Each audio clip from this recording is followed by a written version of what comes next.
At True Echo, we bring you powerful stories that reflect the raw truths of our world. Stories of injustice, perseverance, and poetic justice. Today's story is no exception. What begins as humiliation in a crowded lecture hall will transform into a lesson none of them will ever forget. Stay with us until the end, you won't believe what happens. I still remember the way the fluorescent lights hummed overhead, like they were straining to hold back what was coming. My name is Elijah Carter, and that day started like any other. I'd walked into Langston Hall with my backpack slung low, headphones in, blocking out the early morning murmur of students. I had an exam that morning, Intro to Political Philosophy with Professor Whitmore. It was my favorite class. I'd studied for weeks, highlighting passages from Locke, Rousseau, and Baldwin until the pages were thin from handling. I was on a scholarship, third generation from a small working-class black family in South Chicago, and I wasn't about to mess this up. My mother used to say, "We fight with our minds now, Eli." That stuck with me. So I sat down, breathed in, and got ready. Until I saw the way Professor Whitmore was looking at me. Not just a glance. A stare. He walked past my desk twice. Then a third time. Finally, when I just finished writing the last essay, he snatched my exam off my desk. "Stay seated," he said sharply. "You and I need to have a talk." Everyone in the room turned. I could feel the heat on my neck. My throat tightened. "I'm sorry?" I asked, startled.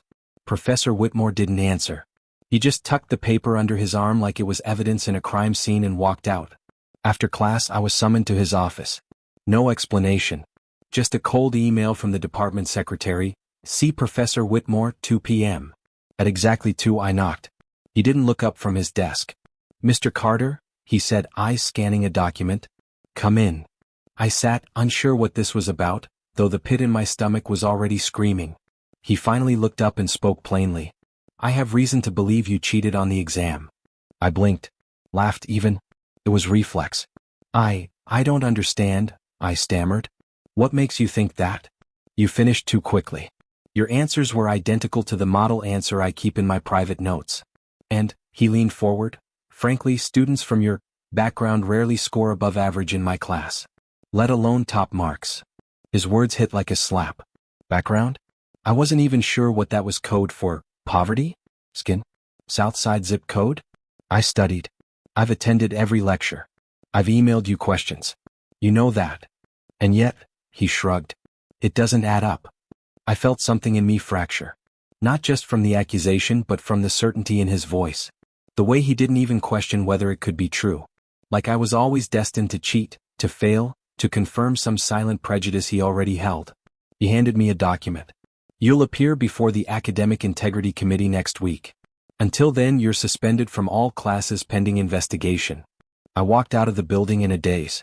My phone buzzed. It was my mom. "How'd the exam go?" she asked, voice bright.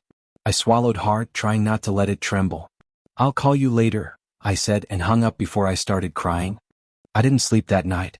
I kept staring at the ceiling, trying to replay every moment of that exam, what I wore, where I sat, who I glanced at, what I wrote. But the truth was, I did everything right. And it didn't matter. At 3 a.m., I opened my laptop and started reading the university's academic integrity policy line by line. I found out that a student's word meant very little compared to a professor's suspicion, and that the burden of proof was squarely on my shoulders. Not his. But I wasn't going to roll over.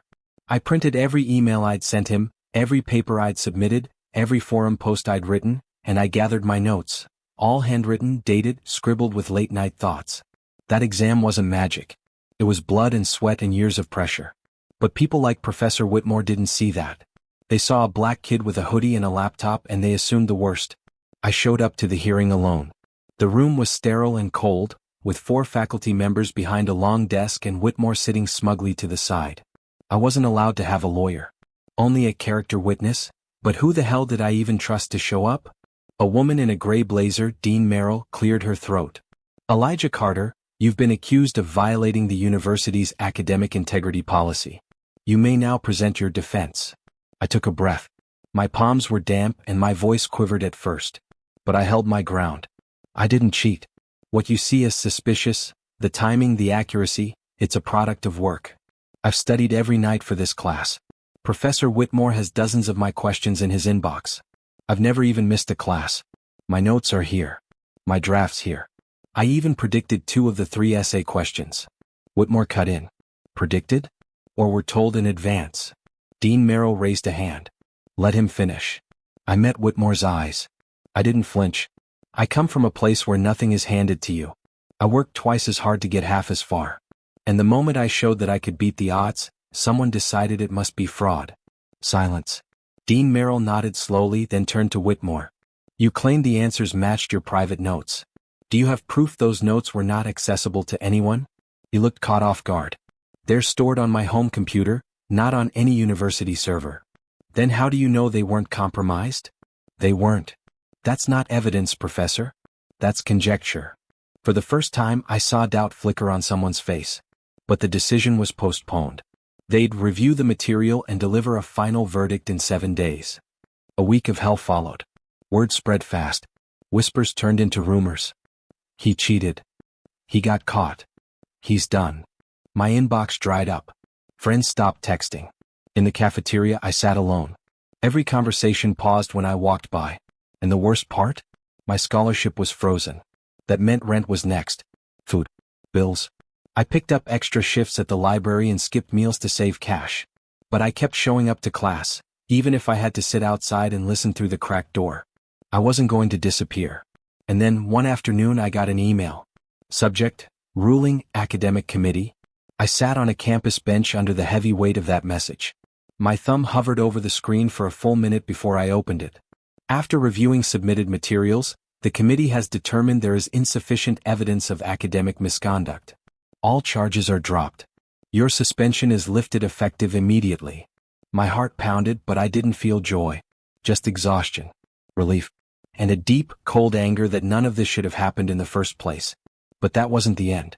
Because the very next day, everything exploded, right in the middle of the lecture hall. I walked into class like nothing had happened. Whitmore froze when he saw me. Mr. Carter, he said sharply, this class is not open to students under investigation. I've been cleared, I said. Fully. You should have gotten the email. Whispers broke out around the room. He scowled, then forced a tight smile. Then take a seat. I did. 10 minutes in, while discussing Hobbes, he made a comment, loud, clear for everyone to hear. Some students still believe that gaming the system is the same as understanding it. Memorizing my words isn't comprehension. It's mimicry. He didn't look at me. But everyone did. And that was the moment I decided to fight back. With more than just my notes. I opened my laptop, clicked play, and let the projector screen do the talking.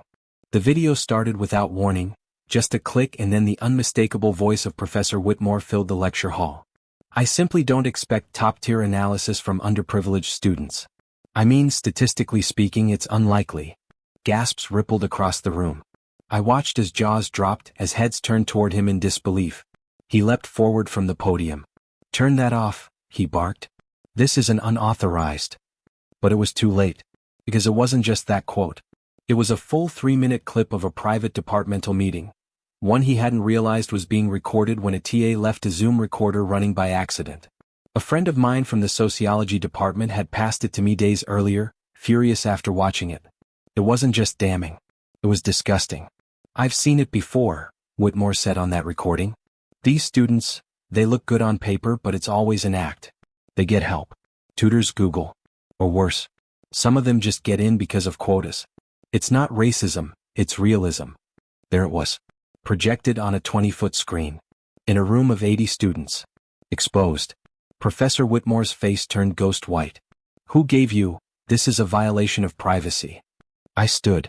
No, Professor. It's truth. You didn't accuse me because I cheated. You accused me because you couldn't believe I was capable. The silence that followed was suffocating. Then someone clapped. Just one person, Amber Tran from the front row. Then another. And another. Until the room thundered with applause. Whitmore shouted, trying to regain control. This is not acceptable behavior. I will not be ambushed. Dean Merrill entered the room mid-chaos. She'd been sent the video too. Elijah, she said, nodding at me. Come with me. Now. In her office, I sat across from her again, heart racing. Where did you get that video? She asked, though her tone was calm. A student. I didn't leak it to the press. I only showed it to my classmates because I was tired of the lies. She paused. You do realize this could lead to a larger investigation. I hope it does, I said.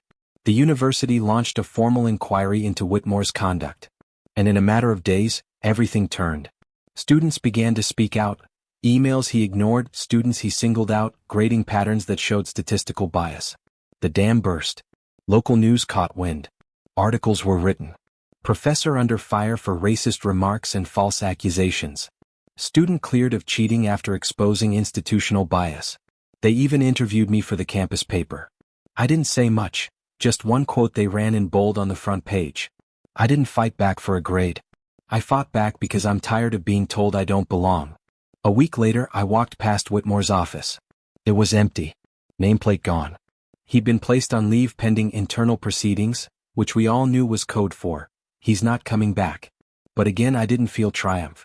Just a strange, quiet ache. Because I knew there were more like him. Maybe not as loud. Maybe more careful. But there. Everywhere. Then came something I didn't expect. A letter. Slipped into my dorm mailbox. No return address. Inside was a note, handwritten in black ink. Elijah. I taught here for 32 years. I've seen injustice sweep through these halls more times than I care to count. But I've never seen a student stand as tall as you just did. You made us better, whether they admit it or not. RC. I didn't know who RC was. But for the first time since the storm began, I let myself smile. Later that month, I was invited to speak at the university's Diversity and Equity Forum. They asked me to share my experience. I almost said no. But then I thought of my mom. My little cousins back home. The other Elijahs still walking into rooms like they don't belong. So I took the mic, stood on the stage and said this. Don't let them shrink you. Don't let their surprise at your brilliance make you question it. Because some of us don't need to cheat to win, we just need to be given the space to rise. The applause was thunderous. But more than that, it was real. Because I wasn't speaking just for me anymore. I was speaking for all of us. The days that followed felt different. Not easier, just lighter. I wasn't invisible anymore. I wasn't the cheater in whispered circles. People started nodding when I passed by. Professors greeted me like I'd been upgraded in their mental roster, from footnote to force. But I didn't crave recognition. I craved change. A week after the forum, I got an email from the Office of Academic Affairs. They wanted to meet. My stomach twisted. Was this another trap? Another polite way of silencing me? But I showed up. This time they didn't treat me like a problem to contain. I was ushered into a room with 5 administrators, including the provost. Elijah, she said warmly, standing. Thank you for coming. Please sit. I did. We've been reviewing your case, not just the incident itself but everything that's come since. Your composure, your clarity, and the impact you've made on the student body. She paused, glanced at the man beside her, a gray-haired associate dean. Has led us to realize that your voice belongs at the table. We'd like to appoint you as the first undergraduate member of the Academic Equity Review Panel. You'd help audit cases where discrimination may have influenced faculty decisions. I blinked. Wait, me? You? Why? She smiled gently. Because you didn't burn the system down. You made it look in the mirror. I said yes. Not out of pride but purpose. The first case I reviewed was a Latina engineering student accused of plagiarism. Her story was hauntingly familiar. Top grades dismissed too quickly, assumptions made about where she came from. But this time I was there. I read every detail. I asked questions. I made sure her voice echoed louder than the bias against her. And she was cleared. Still, not all praise was public. Some professors sent private support. Others stayed quiet. A few, cold as ice. One day, I passed Professor Daniels, head of the law department, and he muttered just loud enough. So now we're taking academic advice from kids who go viral? I stopped. Turned. With respect, sir, I said, if going viral is what it takes for truth to be heard, maybe the system's been silent too long. He didn't reply. But I saw something flicker in his eyes, not fear. Recognition. It was around that time I got a call from my mother. I hadn't told her everything. Not the hearings. Not the headlines. Just enough to keep her from worrying. But now, it was all over the news. Elijah, she said, her voice low. You went through all that alone? I didn't want to scare you. There was a pause. Then, you didn't scare me. You made me proud. And you reminded me of something your grandfather once told me before I went to march in '65. What's that? When they make you walk through fire, don't just survive. Build something from the ashes. That night, I sat in my room staring at the ceiling again. But this time I wasn't replaying pain. I was dreaming. Not of escape, but of legacy. A month later, I stood before the university senate. The board had passed a new resolution, one I helped draft. It required all academic departments to undergo yearly reviews of their grading and conduct practices with racial equity oversight. It wasn't perfect, but it was real. They named it the Carter Protocol. I didn't ask for that, but it meant something. Not because my name was on it, but because future students like me would be seen before they were judged. Still, the scars lingered. There were nights I questioned whether the fight had been worth it. Nights I thought about how easily it could have gone the other way. But then came the letter from James. He was a first-year student from Mississippi. Quiet, reserved, undecided major. His email was simple. Hey Elijah, I was going to drop out after the first month. I didn't think I belonged here. Then I heard what you did. Now I'm staying. Just wanted you to know. James. I read that message a dozen times. Because that's when I realized, this wasn't just my story anymore. It was ours. Finals week arrived like a quiet storm. For most students, it meant coffee-fueled all-nighters, the dull ache of overused highlighters and the nervous countdown to summer. For me, it meant facing the same exam room where it all began. Langston Hall, room 104. This time, it wasn't political philosophy. It was ethics in education, a required course ironically taught by a rotating cast of faculty after Whitmore's abrupt exit. No one ever said his name anymore. He'd become a ghost in the building he once ruled. The university never released the full findings of his investigation, but word spread he had resigned before he could be formally dismissed. Students said he'd retired early. I knew better. That morning I entered the lecture hall and felt something unfamiliar. Respect. It wasn't loud. It wasn't performative. Just small nods from classmates. The kind that say, "We see you now." Even Amber, who barely made eye contact with anyone all semester, slid me a granola bar and whispered, "You're a legend." I smiled and slipped it into my bag. But I wasn't here for legacy. I was here for the future. After the exam, I walked across the quad with my advisor, Dr. Reeves. She was one of the few who'd quietly supported me during the ordeal. She never broadcast it, never tried to take credit, but her office had always been open, and her words always grounded. "You know," she said, "after all this, I still think you should consider law school." I laughed. "You sound like my mother." "She sounds wise." I looked ahead, watching students spill out of buildings, laughter echoing through the spring air.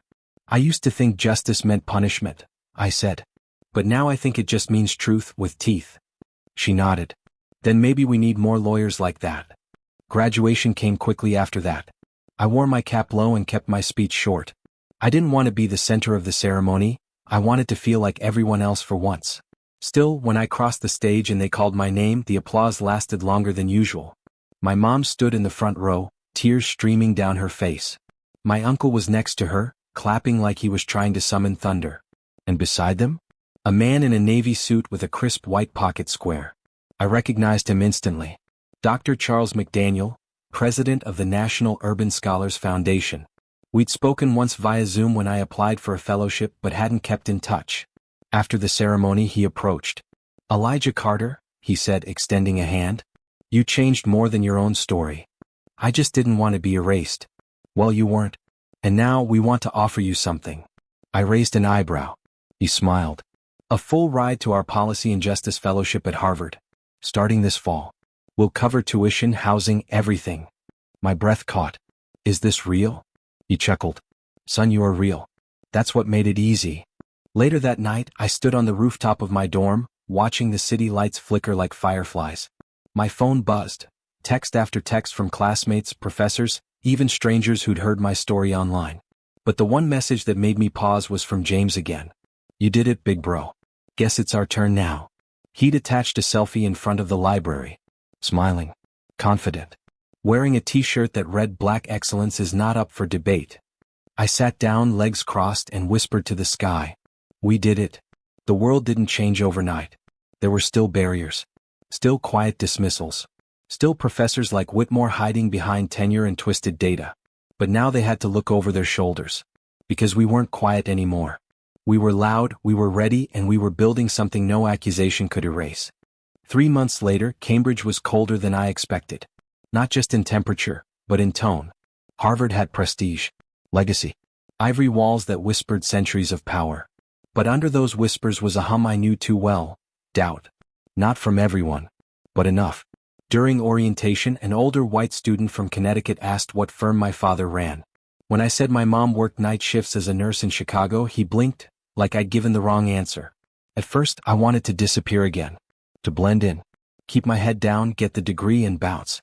But something in me wouldn't let that happen. My second week in the Policy and Justice Fellowship, we had to give a personal statement presentation. It wasn't supposed to be dramatic, just share what brought you here.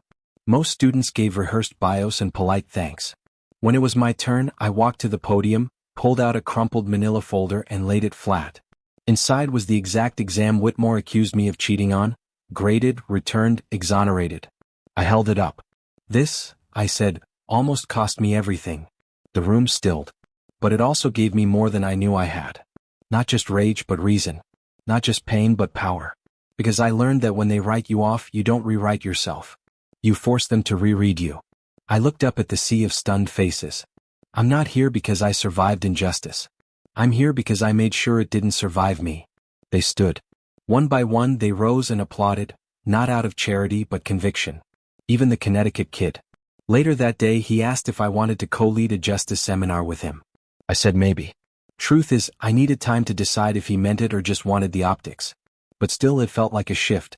Not everyone saw me as a threat anymore. Some saw me as a leader. Back home, my mom kept texting screenshots. University introduces new bias protocols after student scandal. Elijah Carter's case sparks national discussion on race and academic assumptions.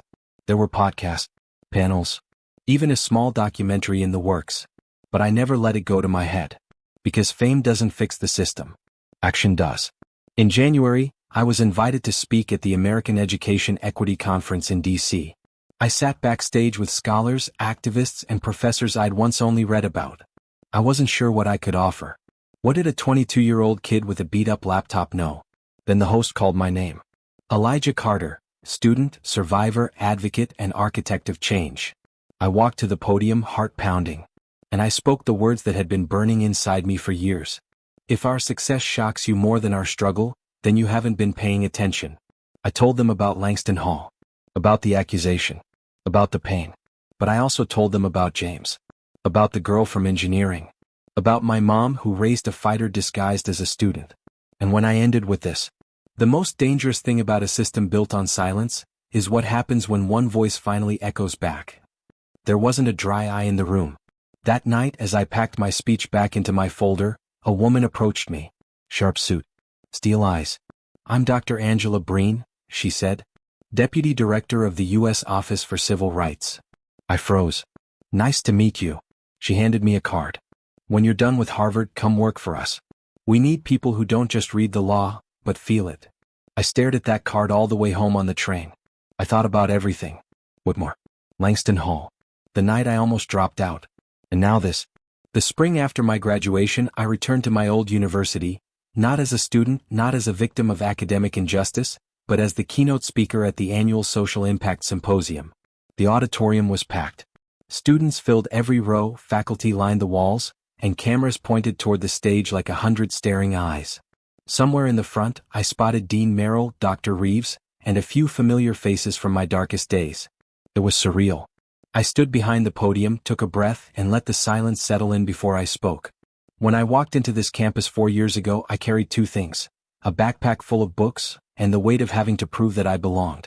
Not to myself, but to everyone who looked at me and saw a question mark instead of a period. A few chuckles. Some nods.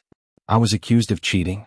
Not because there was proof, but because my success didn't fit the story someone had already written about me. That moment nearly broke me. But instead of letting it define me, I rewrote the story.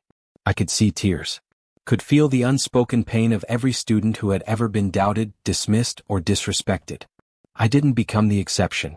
I became the reminder. That intellect doesn't wear one face. That excellence speaks every dialect. That if the system doesn't see you, you make them look. The applause was thunderous. But I wasn't done. To those of you who feel invisible, misunderstood, or underestimated, you are not alone. You are not broken. And you are not what they think. You are what they fear, potential they can't control. After the speech, a line of students formed to shake my hand. Some shared their stories. One girl said she nearly dropped out after being told she was too emotional to be a lawyer. Another said she started a black student union after reading about my case. And then came James. Now a sophomore, taller, more confident, wearing a hoodie that read, "I am my ancestors' wildest dreams." We hugged. "Guess what?" he grinned. "I'm running for student body president." I smirked. "Told you it was your turn." I didn't go into politics, or law, or any high-profile public career. Instead, I joined the Office for Civil Rights as an education policy advisor. I helped design safeguards so that what happened to me would be harder to repeat. We drafted legislation, consulted with universities, pushed for more transparency in grading systems. I visited campuses across the country, some elite, some overlooked, and listened, really listened. Because that's where change begins, not with speeches but with ears open wide and hearts ready to break and rebuild. Years later, long after Whitmore's name was forgotten, mine would appear in a footnote of a national academic policy proposal. They called it the Carter Initiative. It mandated fairness reviews on all disciplinary actions tied to academic performance. It required race bias sensitivity training for professors. It gave students, especially marginalized ones, a voice. It wasn't perfect, but it was power. The kind built not on vengeance but vision. Sometimes I still get emails. From kids in Alabama. From students in Scotland. From mothers in Detroit. Each one a version of this. They said I didn't belong. Then I saw your story. And now I'm staying. Because that's what this was always about. Not revenge. Not redemption. But reminder. That even when they erase your worth, question your brilliance, or punish your success, you can echo back louder than they ever imagined. Elijah Carter's journey reminds us that real power comes not from proving others wrong, but from standing tall when everything tries to keep you down. His courage didn't just clear his name. It lit a path for others to follow. If you were moved by this story, subscribe to True Echo for more real, emotional stories that challenge injustice and uplift hidden voices. Drop a comment below if you've ever felt underestimated, and share this story to remind others. Sometimes the truth speaks loudest when it's finally heard.